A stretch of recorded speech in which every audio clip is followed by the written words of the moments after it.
We got two Monday night games tonight, Dolphins versus Titans, Seahawks versus Lions. We're going to go over both matchups, going over the fantasy football plays, going over the must starts, the sneaky starts, the benches, and how these fantasy points could be happening for our fantasy football lineups for today. But one thing I want to know is, do you like having two Monday night games? Is it worth it to you, or is it too much on a Monday? I kind of like it. I kind of digged it last week, but I'm interested because I saw a lot of people online saying they didn't like it. It's a different change of pace, but I like having two Monday night games. I thought it was great to have last week. When one game got slow, I had another one to pay attention to. But before we dig into this, you need to click that subscribe button right now. We're going to go hot and heavy on the waiver wire this week. Tuesday, we go over wide receivers and running backs. Wednesday, all the positions. The Unique series is going to be hot every day, doing deep dives on all the players. And on top of that, like today, at the end of the week, we use these videos to help you set your lineups. Click that button. Stop missing out. First matchup we're going to talk about, Titans and Dolphins.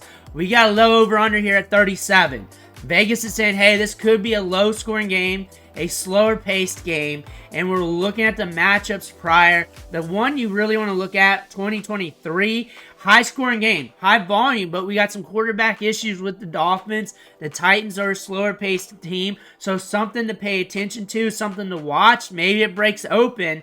How can that happen? Well, we'll look at these players and try and discuss that, but we're looking at the quarterbacks first. Tyler Huntley starting for the Dolphins. I like Huntley as a prospect. This is going to be very fascinating to watch. Of course, for fantasy football, you're watching from afar. Maybe you're setting some contrary lineups for daily fantasy football just to beat out some large tournaments. And with Will Levis, kind of the same thing. You're watching from afar to see what happens with him. Most people are not looking at starting him this week. I had 0 start-sit questions with him in it. So I believe most people are benching him from that. But Devin H, and a lot of people looking at him. A lot of people this week. But he is a running back that's getting touches. And you follow the touches. We got 4.3 speed. We got opportunity. Not the greatest matchup, but the Titans are allowing fantasy points to running backs. 24 to Breece Hall. Manny Wilson got 16.5. So there's potential here with this matchup. And Devin H has got a lot of upside. He's got a lot of juice. It may not happen due to the nature of this offense going forward, but it might. He's a little bit more risky week to week, but Achane's got some upside anytime he touches the ball. Red zone looks, anywhere on the field, he can score. That's the thing about his game, and that's the thing about this matchup. It's just the gamble and play, really, but we're looking at the wide receivers here. Another gamble and play here because we do not have a large sample of Tyler Huntley in this passing offense.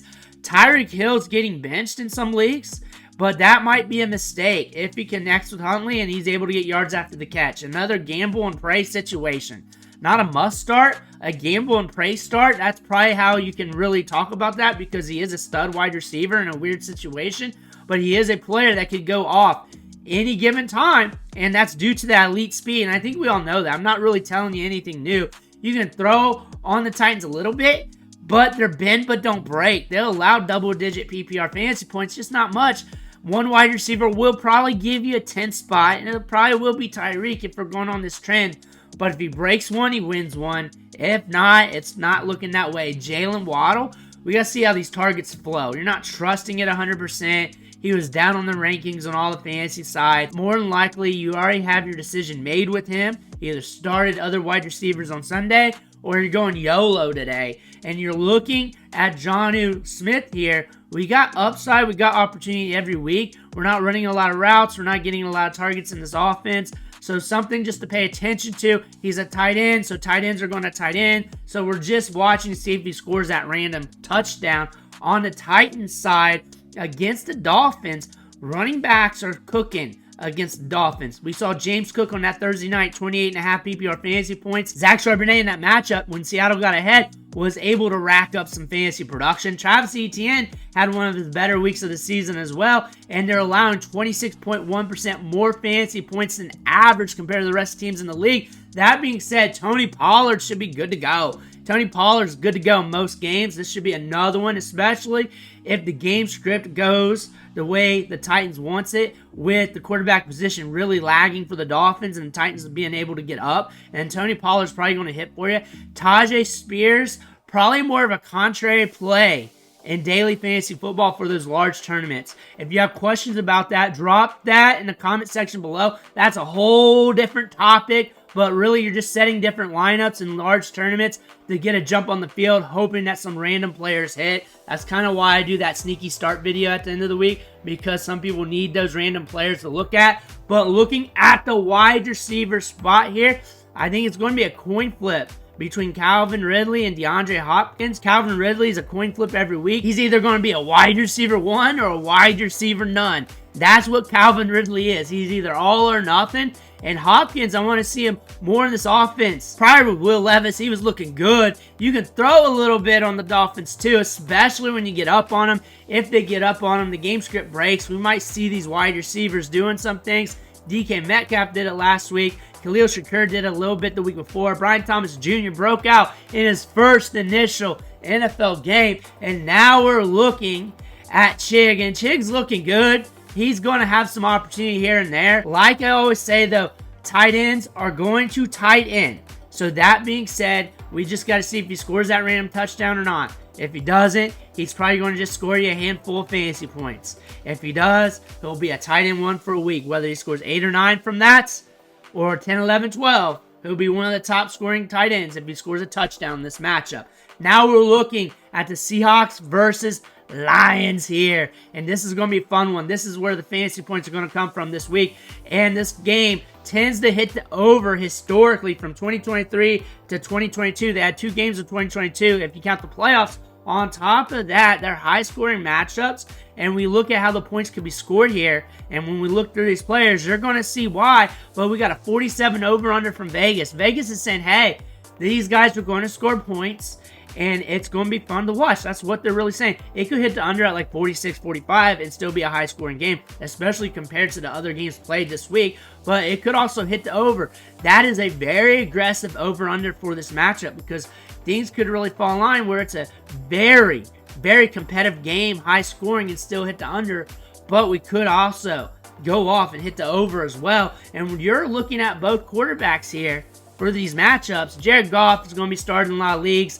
A lot of people are questioning Geno Smith. A lot of people have him as their QB2, and now he's in a good matchup.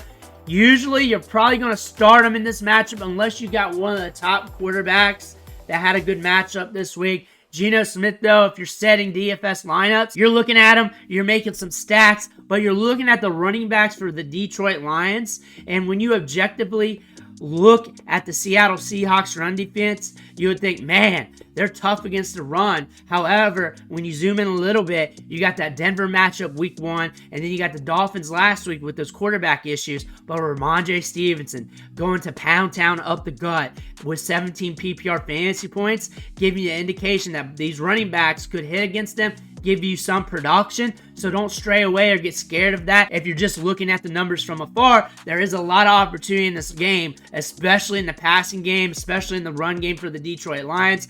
Dave Montgomery's been hot. Jahmyr Gibbs always good in the passing game. And you're looking at what they can do in the passing game here. This matchup could be fueled. One thing, Seattle won against Denver. Bo Nix's first ever game. You know how slow-paced that game was. And then against the Patriots, that was a bad one right there. Jalen Polk was the leading receiver there. And then week 3 against the Dolphins and their bad quarterback play. So really, you don't have a good read on the defense right now. It's not bad. It can be locked down. But objectively, there is some opportunity for these wide receivers that to be had, especially when you look at the matchup, when you look at the other side of the ball and their wide receivers and what could happen. Amon-Ra St. Brown is going to push for a 30% target share. Jameson Williams, deep ball city, he brings one in. He's going to bring it in for your fantasy team. And if he brings it in, he'll be a lock. And if he doesn't, he won't. And that's the gamble every week with Jameson Williams. But he's getting a good target share. He's getting good opportunities.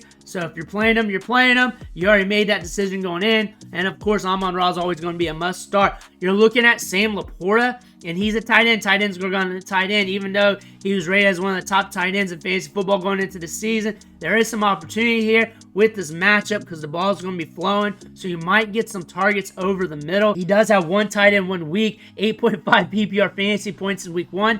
That's what I mean by tight ends are going to tight end because you don't have to score much at tight end to be valuable at tight end. So don't get twisted if he only scores like 10 points and is one of the top tight ends for the week. That being said, there should be some volume in this matchup. You might get lucky. I wouldn't 100% count on it, but the matchup could fuel some fantasy points. The Detroit Lions run game is pretty locked down. They shut down James Conner. They shut down Rachaad White and company. Kyren Williams got a little bit of fantasy points, but he gets so much volume, he has to get those fantasy points.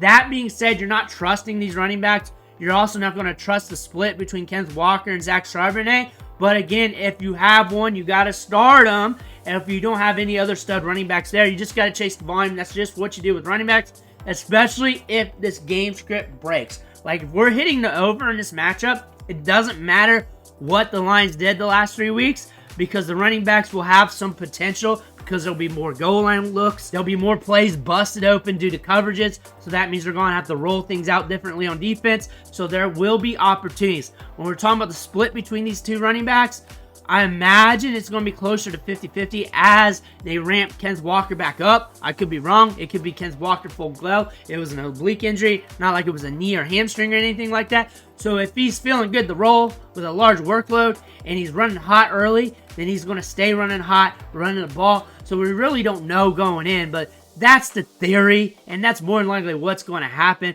He does have 4.3 speed. If there's a gaping hole, he could blast it. Zach Charbonnet catches balls out of the backfield. They may use him in the passing game if the game script breaks, and we're looking at these wide receivers. And this is where this matchup is going to be made, because Detroit has a pass funnel defense. They're locked down against the run, and teams are trying to pass on them. Cooper Kupp went off. Chris Godwin went off. Marvin Harrison Jr. went off. And now we got the three amigos here for the Seattle Seahawks. One thing to note against the Patriots, which was a pass funnel game, Jaxon Smith-Njigba went off. I'm not saying he does or will, but tough against the run, a little bit tough against the pass, but you can really push it with volume against them, which is probably what's going to happen here against Detroit. So he might be getting some extra targets. You're definitely starting DK Metcalf in this matchup. You're looking harder at the other two wide receivers here, Jaxon and Tyler Lockett, due to the matchup, due to the over-under. Don't sleep on the over-unders here. That is a good predictor of opportunity to happen in an initial matchup here. And we got a lot of good opportunities here for these wide receivers. DK Metcalf, easy start. The other ones you're probably playing with in your lineups, especially for daily fantasy football. When you're looking at Noah Fant, tight end's going to tight end. You're hoping he catches that touchdown. Most of you are not starting him, but some of you might be, because this is a good matchup to stream tight ends with, and there's going to be extra volume here to be had. Might catch something over the middle, might get that score in the end zone. Something might happen, but you're hoping this matchup breaks his way for him to score some fantasy points. But those are the matchups today. That's what we're looking at. I love 2 Monday night games. They're fun to watch. Let me know what you think in the comments below. Make sure to hit that subscribe button on the way out. One, thank you for watching. Catch you on the next video.